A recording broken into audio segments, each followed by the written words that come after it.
Монгол Улсын эдийн засгийн өсөлт 2024 онд өмнөх онтой харьцуулахад бага зэрэг саарсан ч ашигт малтмалын олборлолт болон үйлчлэгээний салбарын нөлөөгөөр эрчимтэй өссөн байна.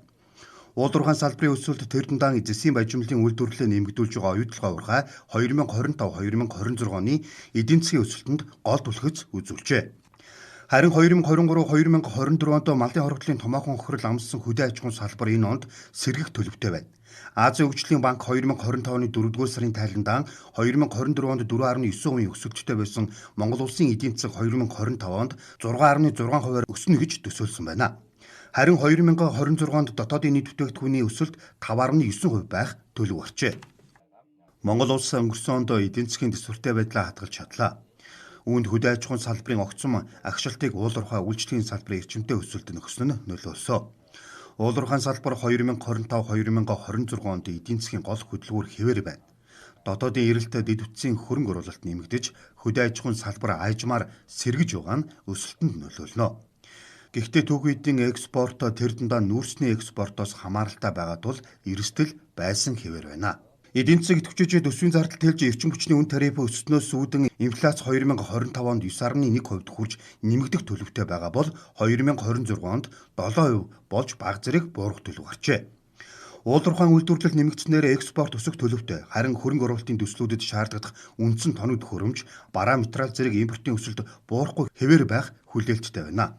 Эхний 3 улиралд инфляц өмнөх оноос бол буурсан байсан. 23 оны 6 сард бол жилийн хамгийн доод түвшиндээ буюу 5.1% байсан. Харин 24 оны 2 дугаар улирлаас инфляц аажмаар нэмэгдсээр сүүлийн улиралд огцом өсч оны төгсгөлд 9% төрсэн байгаа нь Төв банкны 8%-ийн одоо зорилттой түвшнээс давсан байна.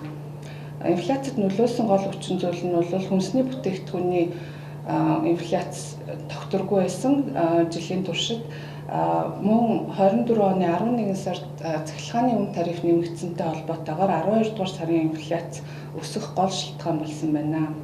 Төсвийн байдал эерэг байгаа. Мөн эх жилүүдэд 25 оны төсөв батлагдсан төсөвийг харахад бол эх жилүүдэд төсвийн одоо өсөлт саарч алдагдaltaгүй төсвийн хуваарь баримтлахаар батлагдсан байгаа. 24 оны хувьд бол төсөв өмнөх онтой харьцуулахад нэлээд хэлсэн.